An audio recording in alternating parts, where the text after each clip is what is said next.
খাবার প্লেটে যদি এইরকম একটা ঝাল ঝাল শুটকি ভর্তা থাকে তাহলে তার কোনো কথাই নেই। অনায়াসে 10 প্লেট ভাত খাওয়া যাবে। মানে আমি শুধু ভাবি যে নানির মাইয়া এত সুন্দর সুন্দর রান্না কেমনে করে। তো চলো তোমাদের দেখাই দিই।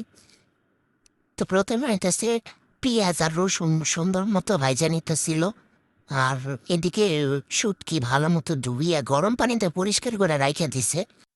এটা হইতেছে বাঁশ পাতা শুটকি, মানে চেপা শুটকি।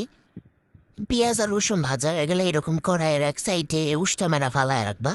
এরপরে মাছগুলা একদম ছেরত ছেরত করে তেলের মধ্যে উষ্টা মেরা দিয়ে দিবা। দেখো সাবধান আবার যাতে শুটকি মাছ উল্কায় এসে তোমার গায়ের উপরে না পড়ে। তো সাবধানে আর কি তেলের মধ্যে ছাড়বা। ছাড়ার পরে যে এরকম উল্টায় পাল্টায় সুন্দর মতো ভাজ্যা নিবা। ভাজ্যা নেওয়ার পরে এগুলার গা থেকে মাংসগুলা খুললে হাড্ডিগুলো আলাদা করে দিবা। মানে হাড্ডি না আর কি, কাটাগুলা যাই হোক।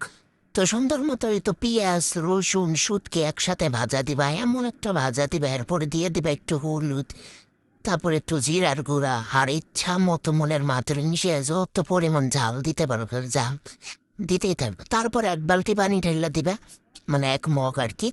তারপর কষাইতে কষাইতে এই যে ফাইনাল লুক, জাস্ট ফাইনাল লুকটা দেখো। ওরে শালা শালা রে শালা, কি মজা, কি সুন্দর একটা খাবার। মানে এইটা যে এত মজা হয় তা বলার মতো না। যাদের ঠান্ডা লাগছে, মুখে রুচি নাই, বা জ্বর হয়েছে, বা মাত্র সর্দি কাশি থেকে উঠছে, তারা যদি এটা দিয়ে ভাত খায় অনায়াসে 10 প্লেট ভাত খাবে।